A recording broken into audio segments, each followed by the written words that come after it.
7 अक्टूबर को हमास की जो मुसल्ह दस्ता है, मिलिट्री विंग है, अल क़स्साम ब्रिगेड ने जो हमला किया था, उसके जवाब में जो इंतकामी कार्रवाई इसराइल की तरफ से जारी है। आज 25 अक्टूबर है। अब तक जो है गजा में जो बमबारी हो रही है, वहशाना बमबारी हो रही है, उसमें वहाँ की जो वजारत सेहत ने जो आदाद शुमार आज पेश किए हैं, उसके मुताबिक तकरीबन 7,000 लोग शहीद हुए हैं। उनमें तकरीबन 2,500 के करीब बच्चे भी हैं। और ऐसा लगता है कि ये जो कन्फ्लिक्ट है, ये बहुत ही फैल जाएगा, क्योंकि जिस तरह के बयानात जो आ रहे हैं मगरबी दुनिया की तरफ से, खासतौर से अमेरिका, बरतानिया और दूसरे जो फ्रांस की तरफ से, ये जो तीन जो ममालिक जो बहुत ज़्यादा खुलकर जो है तो बैकिंग कर रहे हैं, उसमें जर्मनी भी शामिल है। जिस तरह से वो एक उस इस सूरत हाल में जो है बिल्कुल जो है फ़लस्तीन के खिलाफ खड़े नजर आते हैं। फ़लस्तीन की आज़ादी की जो मामला है, जो हमास जो है वहाँ की जो एक मजबूत तहरीक है, उसको दबाने के सिलसिले में जो कुछ भी हो सकता है, वो यानी इसराइल का पूरा पूरा साथ दे रहे हैं। इसी हवाले से हमारे साथ आज बात करने के लिए मौजूद है हमास के तर्जुमान। हमारी ये खुशकिस्मती है कि हमास के तर्जुमान डॉक्टर खालिद कुदूमी साहब हमारे साथ मौजूद है। और दूसरी खुशकिस्मती की बात यह है कि वो उर्दू भी जानते हैं, उर्दू भी बहुत अच्छी तरह बोलते हैं। हम उनसे जानने की कोशिश करेंगे कि ये जो हमास ने जो 7 अक्टूबर को अचानक जो हमला किया, पूरी दुनिया को चौंका दिया, उसके पीछे क्या महरक़ात थे, उसके पीछे क्या मोटिव्स थे, क्या ऑब्जेक्टिव्स थे, ये हमला उन्होंने क्यों किया। डॉक्टर खालिद खुदूमी साहब, आपका सालार डिजिटल चैनल में एक सवाल है, खैर मकदम है। आप हमें ये बताएं कि ये जो हमला किया गया है हमास की तरफ से, क्या उसके आपने अवाक़िब, उसके जो इम्प्लीकेशन पर गौर किया था हमला करने से पहले, और इसके पीछे क्या महरक़ात थे, क्या ऑब्जेक्टिव्स थे। बिस्मिल्लाह रहमान रहीम। शुक्रिया बारी भाई कि आपने मुझे यह मौका दिया है आपका ऑडियंस से बात करने का। एक अहम मौजू पे जो दुनिया को वाकई हिला दिया। अब बात यह है कि यूं लग रहा है कि 7 अक्टूबर दुनिया का ध्यान पहले बार एक सदी की बाद उनको पता चला कि फलस्तीन में कुछ हो रहा है। और ये नहीं है, इनके तवज्जो हुआ है कि हमारा बच्चे शहीद हो रहे हैं, या हमारा घर मिस्मार हो रहा है, या हमारा भाई और बहनें जो है ना, मतलब वो रिफ्यूजी कैंप में अभी रह रहे हैं, बिल्कुल आसमान के नीचे है, इनके घर बिल्कुल बेघर हो गए हैं। नहीं, ऐसे कोई नहीं है। वो इसीलिए है कि इसराइल अभी ठीक ठाक सिक्योरिटी मसाइल में है, ठीक ठाक है, धमकी में है कि रेजिस्टेंस के हाथ में है। और अभी जो इजरायली प्रोजेक्ट है, जो इस मगरबी ताकतों के जिसका सरबराह है कि अमेरिका, अभी वो फील हो रहा है सही तरीका से कि वो एक एग्जिस्टेंशियल थ्रेट है कि ये इजरायली एंटिटी है, इसीलिए हो रहा है।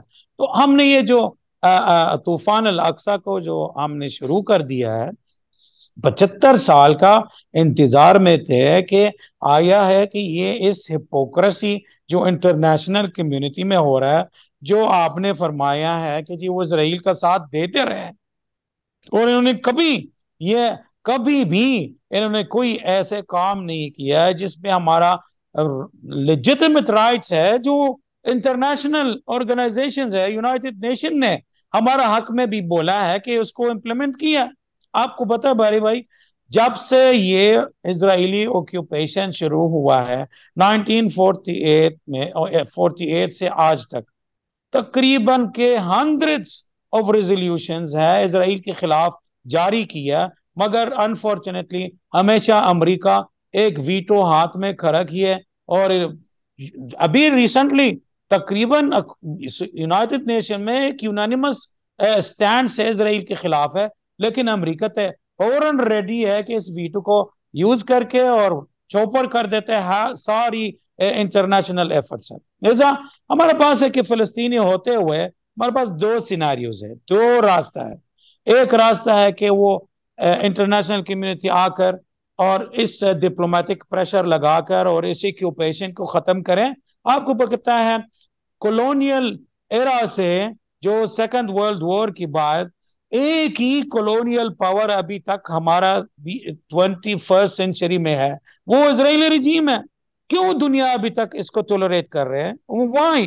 एक वॉर क्राइम्स को करते हैं, ह्यूमन राइट्स वायोलेशंस है, इंटरनेशनल लॉज को crimes, according to the international court को क्राइम्स को भी कमिट करते हैं, तो दुनिया इसको क्यों बर्दाश्त करे? तो जी। तो ये आपको कदम क्यों उठाना पड़ा? ये जो है आपका जो हमला है पहली मर्तबा जो है, ये क्या, इसके पीछे क्या रीजन क्या है? What is the reason behind it? Motive क्या था तो आपका? वी आर, यार we are in status of defensive. ये 70-75 साल से हम अपना आप को डिफेंड कर रहे हैं, या हमने शुरू किया या हमने अपना डिफेंड किया। वी आर नॉट द, हमारा जो रेजिस्टेंस है, it is a reaction against the biggest crime, that is the occupation. दुनिया को समझ नहीं आ रहा कि क्यों नहीं हजम हो रहा है कि जी अभी हमें बचाओ ना, आप आकर ये ब्लड शेडिंग को खत्म करें अभी भी। मैं आपको बता दूं आकर के कोई ऐसे माहौल का पैदा हुआ या नहीं, लेकिन कोई नहीं। अभी भी इसराइली है, इस अमेरिकन समेत उसको इनकरेज करते हैं कि और मजीद बम्बार्डमेंट करें और मजीद तखरीब करें। तो ये टेररिस्ट, स्टेट स्पॉन्सर टेररिज्म है। इसराइल को इसको लॉन्च कर रहे हैं। हम जो भी कर रहे हैं, जो भी किया था 7 October, it is the only track जो हमारा ऊपर जबरदस्ती को इम्पोज किया है, that is the resistance track. और ये अबारी भाई, आप इंडियन होते हुए ये मुझे ना बताए कि आजादी के जिद्दोजहद में ये कुर्बानी देना क्यों है। तो आजादी के जितना मीठा है और जितना जरूरी है इंडिपेंडेंट नेशंस के लिए, तो ये हर नेशन दुनिया में, फ्रेंच हो या अमेरिकन, लैटिन अमेरिकन हो या नगासाकी में हो, इन्होंने जिद्दोजहद किया और अपने बच्चों को शहीद कुर्बान दिया है और आखिर में कामयाबी होकर को आजाद हो गया। तो मगर अगर आप मुझसे पूछे आया ये it was an option of being a Palestinian, वो हरगिज ऐसे कोई नहीं कि जी हमें के मतलब जाकर के कोई ऐसे फराहम करे, आओ आपका इंडिपेंडेंट स्टेट है, आपका वो मतलब माहौल अच्छा है, ऐसा कोई नहीं। हमारे बच्चे इस तूफान अल अक्सा अपना घर में बैठे बैठे शहीद हो जाते हैं मुहासरा की वजह से आईसीयू काम ही नहीं करते हैं। आपको पता है हमारा 17 साल से कि मुहासरा के अंदर दुनिया ने हमें कहा था आओ डेमोक्रेसी को देख लो, तो 2006 में हम डेमोक्रेसी की तरफ चले गया। अवाम ने जी हमें सिलेक्ट किया, हमें इलेक्ट जी किया, हमास ने जी गवर्नमेंट बनाया। ये बात को ना अमेरिका को पसंद ना इसराइल को पसंद। एक दिन हमें डेमोक्रेटिक माहौल में के इस गवर्नमेंट को एक्सरसाइज करने का हक नहीं दिया। This is a collective punitive procedure जो इजरायली फोर्सेस अभी क्राइम्स हमारा अवाम के खिलाफ कर रहे हैं। तो अब मैं ये जानना चाहता हूं कि आपके हमले के हवाले से इसराइली सोर्सेस, इसराइल की तरफ से जो बात आ रही है और मगरिबी मीडिया जो फैला रहा है वो ये है कि आपने जो है इनोसेंट लोगों को मारा, वहां पे इनोसेंट सिविलियन को मारा हमास ने, और रेप किए गए बच्चों को जो है कत्ल किया गया, और जो है औरतों को मारा गया। ये जो इल्जामात मैं आज ही वॉशिंगटन पोस्ट में पढ़ रहा था, ये इस हवाले से बातें हो रही थी। और बेंजामिन नेतन्याहू जो वहाँ के प्राइम मिनिस्टर है, राइट विंग जो है, अल्ट्रा नेशनलिस्ट है वो, उनका ये जो है बार बार बयान आ रहा है कि ये जो है इस्लामिक स्टेट है, हमास को इस्लामिक स्टेट से इक्वेट कर रहे हैं। तो आखिर सच्चाई क्या है, क्या है वाकई ये जो जराइम की बात कर देखिए, रहे हैं हाँ, इसराइली सोर्सेस, वाकई कहाँ तक उसमें सदाकत है, सच्चाई? आपका क्या मौक़िफ़ है इसके बारे में? मैं अगर आप इजाजत दीजिए मैं एक छोटा सा कहानी बता दूं आपके हाँ नाजरीन के जी लिए, जी बहुत जरूरी जी है। जी, बिल्कुल बिल्कुल वो बिल्कुल। वो यूरोपियन जब वो जाकर को अमेरिका को डिस्कवर किया है, तो सबसे पहले हमें क्या कहानी सुनाया कि ये जो रेड इंडियन है ना वो आदमखोर है। वो क्या जी कहा था कि ये रेड इंडियन आदमखोर है। वो क्यों है? वो जी असल बात है कि ये जो यूरोपियन अमेरिकन है ना, वो तो जी फिशरमैन, दे गो जी टू द सी, समंदर में जाते हैं 4-4 महीना 6-6 महीना रास्ता खो जाते हैं और इनका खाना खत्म हो जाता है। और सबसे पहले काम क्या करते हैं, वो जो कुक का बीवी को कत्ल करके इसको खा जाते हैं, क्योंकि इसका कोई जी काम ही नहीं है। फिर बाद में कि जब वो इसको खा जाता है तो फिर कुक को खा जाते हैं, क्योंकि खाना है ही नहीं। तो इसीलिए कि ये इनके कल्चर है, खून रेजी है, ये ब्लड शेडिंग का उनका कल्चर है। और जब इन्होंने कोई झूठ बोलना है तो something out of their culture, दुनिया को ये बताना है ताकि इसके सोसाइटी को सहमा जाता है कि, और ये एग्री हो जाता है कि ये रेड इंडियन है या आदमखोर है, कि जाकर के उसको हो डरा देते हैं। तो ये क्योंकि खुद टेररिस्ट है, जब वो क्राइसिस में जाता है, झूठ बोलने से, आप एक झूठा इंसान है, किसी शरीफ इंसान पे इल्जाम लगाता है, वो क्या कहता है? वो कहता है ये भाई झूठा है, ये झूठ बोलता है। ऐसा ही है ना? तो ये जी सारा सर झूठ है। एक और दलील मैं आपको बताता हूं। अभी जी तीन चीजों को आप लोगों ने देखा मीडिया में। सबसे पहले चीज आप लोगों ने देखा कि हमास ने ये इल्जाम लगाया गया है कि जी भाई कोई म्यूजिकल कॉन्सर्ट के ऊपर बोम्बार्डमेंट किया, ऐसा ही है ना? जी जी जी। आपने हाँ जब आपने जब ऐसा ही वेस्टर्न मीडिया वाले, उधर एक खातून है, कॉरेस्पॉन्डेंट है, कि इन्होंने कहा था कि हमास वालों ने कि म्यूजिकल कॉन्सर्ट के ऊपर बोम्बार्डमेंट किया। जब इन्होंने वीडियो हमें दिखाया है, आप जाकर यूट्यूब में देख लें, इन्होंने ये दिखाया कि कोई लोग भाग रहा है ऐसी डेजर्ट में। ना हमने बोम्बार्डमेंट को देखा, ना फायर को देखा, ना म्यूजिक कंसर्ट को देखा। फिर 2 दिन बाद है वही खातून है, इन्होंने कहा हाँ हाँ आई एम सॉरी, ट्वीट में आपको भेज दूंगा बारी भाई है, वो कह रही जी थी कि जी ये बातें मैंने इजरायली सोल्जर्स से सुना है, मेरे पास जी कोई सबूत नहीं है, ये इजरायली जी सोल्जर ने हमें बताया था। ये क्या आया है वाकई ये जो भागे हुआ लोग है म्यूजिकल कॉन्सर्ट से भागा हुआ है, या वाकई बम्बार्डमेंट से भागा हुआ, या बिल्कुल ये जो फोटो वो फलस्तीन में हुआ था या किसी और जगह में हुआ, यह नहीं हुआ। दूसरी चीज, इन्होंने कहा था कि जी ये हमास है आइसिस की तरह, नाउजुबिल्ला, कि वो बच्चों के सर काट लेते हैं, जी और हमें कोई ऐसे दलील या सबूत नहीं दिया। यही जी बाइडेन साहब ने अपने स्पीच में जब कहा था ये हमास वाले लड़कियों पे रेप करते हैं और पता नहीं क्या अपना बच्चों के सर को काट लेते हैं, 2 घंटा बाद उसके स्पीच के बाद आप जाकर ऑनलाइन भी चेक कीजिए, वो व्हाइट हाउस वालों ने ऑफिशियल स्टेटमेंट्स को दे दिया।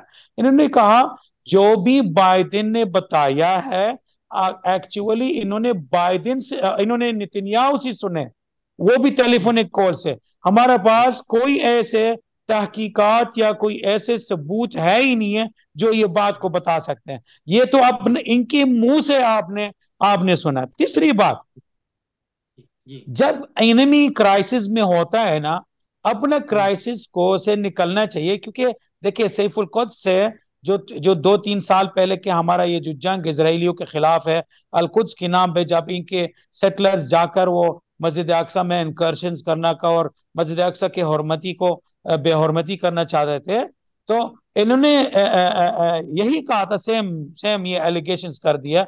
इनका जो इंटरनल क्राइसिस को खत्म करने के लिए अपने अवाम के सामने और दो दुनिया के सामने उन्होंने तो क्या करना है, लोगों पे इल्जाम लगाना। मैं खुलासा ये कहना चाह रहा हूँ, हमारा जो रेजिस्टेंस मूवमेंट फिगर्स है और फाइटर्स, वी आर शॉर्ट में आपको कहता हूँ, we are not killers, we are freedom fighters.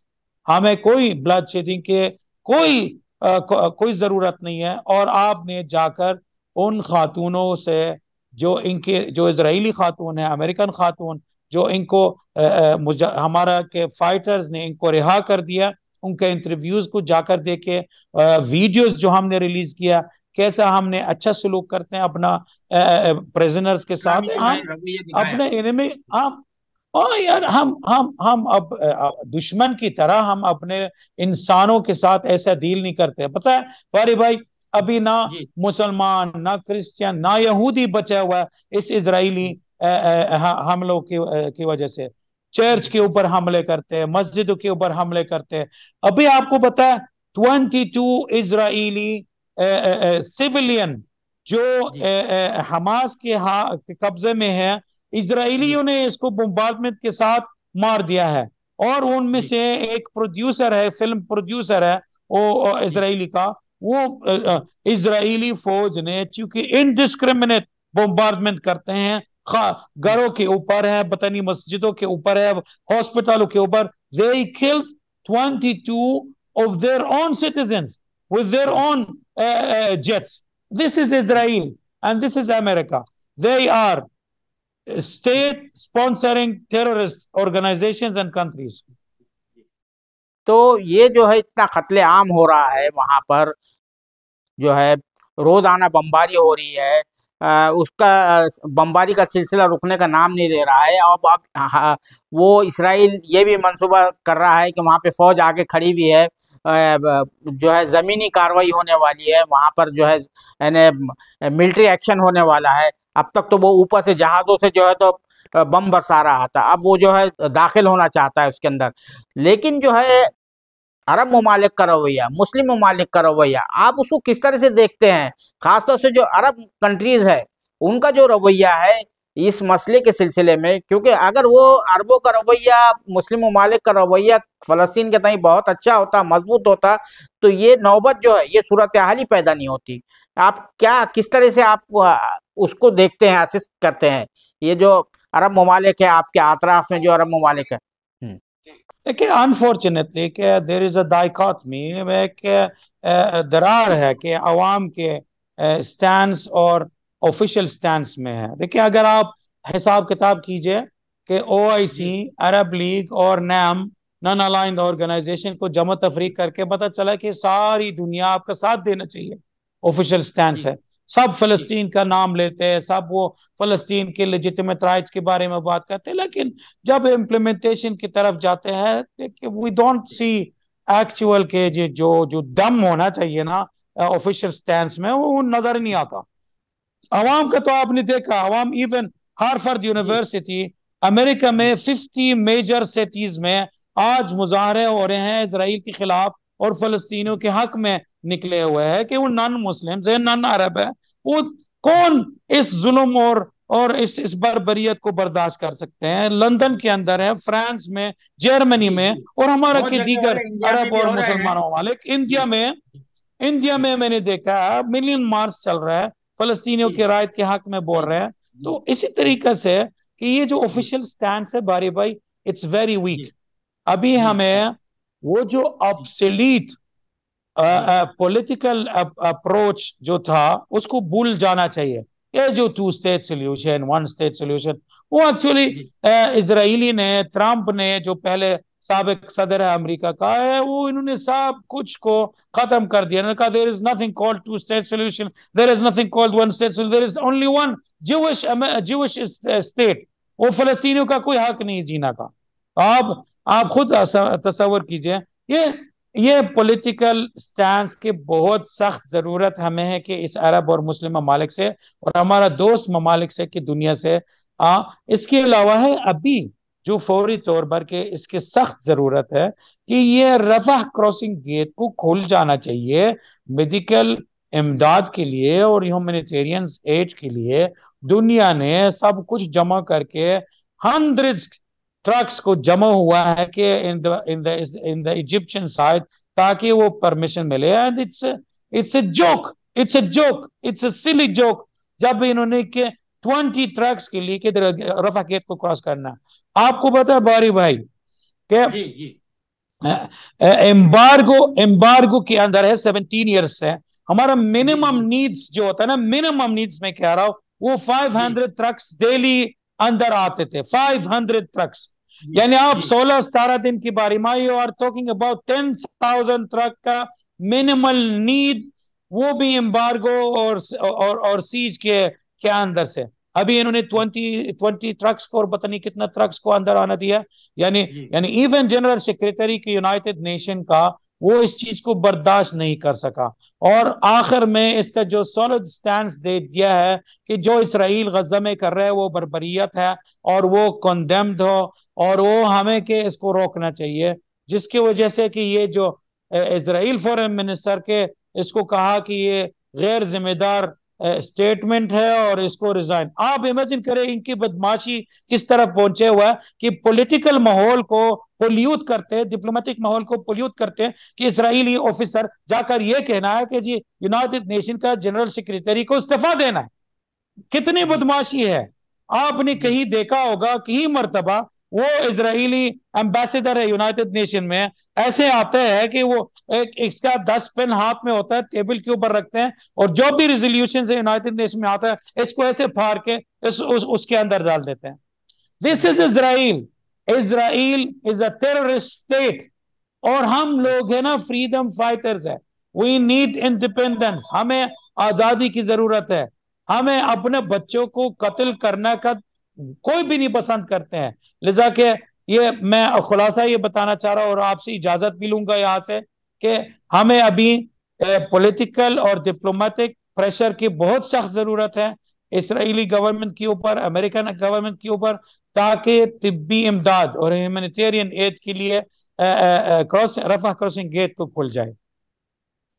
ये आखिरी मैं सवाल ये पूछना चाह रहा हूँ कि ये जो फलस्तीनी ग्रुप्स है, 10-12 ग्रुप है, उसमें जो अल फतह का बड़ा ग्रुप है, सबसे बड़ा हमास है, फिर आपके इस्लामिक जिहाद है, और भी छोटे छोटे पॉपुलर फ्रंट वगैरह ग्रुप है। तो ये इनमें आप लोगों में इत्तेहाद नहीं होने का, उसका भी जो है इसराइल फायदा उठा रहा है। आपको जो है पीएलओ में शामिल नहीं नहीं। किया गया है। तो ये हाँ। इस पर क्या कहेंगे हाँ। आप, और ये जंग का हमें क्या अंजाम होगा ये जो। नहीं नहीं नहीं नहीं नहीं, थोड़ा सा मैं आपको अपडेट करना चाहता हूँ। हमारा जी। अभी मैदान में, फील्ड में एक चीज इसको कहते हैं जॉइंट रूम ऑफ वॉर। ये जी। जॉइंट रूम ऑफ वॉर है, उनमें इसके अंदर है सारी मिलिट्री विंग है इस ऑर्गेनाइजेशंस और मूवमेंट्स है कि जो आपने अभी जिक्र किया। उसमें जी। फतेह भी है, कताइब अल अक्सा ब्रिगेड्स जो फतेह का मिलिट्री विंग है, उसमें जिहाद इस्लामी है, उसमें हमास है, और उसमें वो बाकी दिगर ये पीएलओ वाली कहानी, ये पॉलिटिकल अप्रोच है, वो तो दूसरी बात है। लेकिन अभी जी। ऑल हाँ, यूनाइटेड। पैलेस्टीनियंस गजा में, जी। वेस्ट बैंक जी। में, सब यूनाइटेड है, and they are all refusing this barbaric attack against our innocent people in Gaza. अभी तो कोई ऐसे माहौल है ही नहीं है कि डिसयूनिटी का। अल्हम्दुलिल्लाह कि this noble innocent blood of our innocent children has united everybody. ठीक।